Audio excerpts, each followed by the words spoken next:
The academic study of Russia and the former Soviet Union has a long history at Uppsala University. Today, research is conducted at the multidisciplinary Uppsala Center for Russian and Eurasian Studies.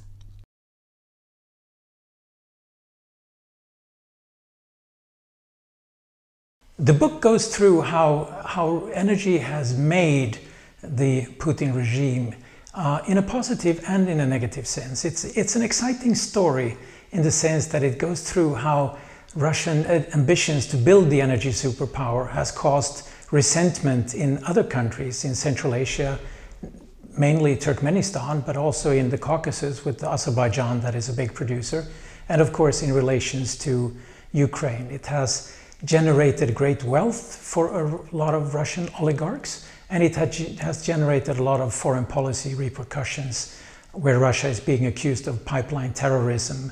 And the book demonstrates very clearly how countries that are friendly to the Kremlin get low prices of gas and secure deliveries, whereas countries that are deemed not friendly by the Kremlin suddenly are threatened with supply disruptions and have to pay very high prices for gas. So gas is a very political issue in Russia, especially in foreign policy, whereas oil is a very financially important issue. They make their money on oil, but they make politics on gas for the simple reason that there is no world market for gas because most of it is piped via pipelines.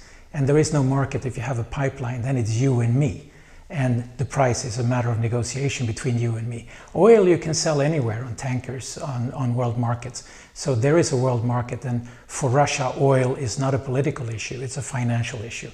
But gas is very much a political issue.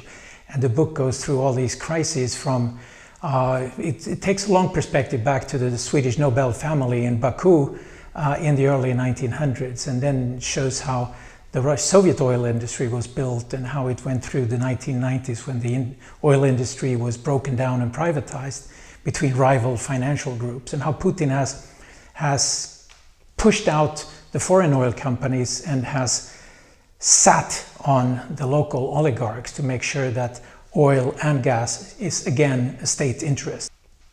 But once you start getting into the games that have been played between Russia and Turkmenistan, when the Chinese started moving into Central Asia and the Turkmens started doing deals with the Chinese instead of the Russians, and you have the triangle between Russia and Japan and China, whether Russia shall sell to China or to Japan, and you have the continuing crisis and the sort of murky world of middlemen selling oil and gas outside of the big oil and gas companies. Once you start getting into that, it's really like a crime novel. It's very, very exciting.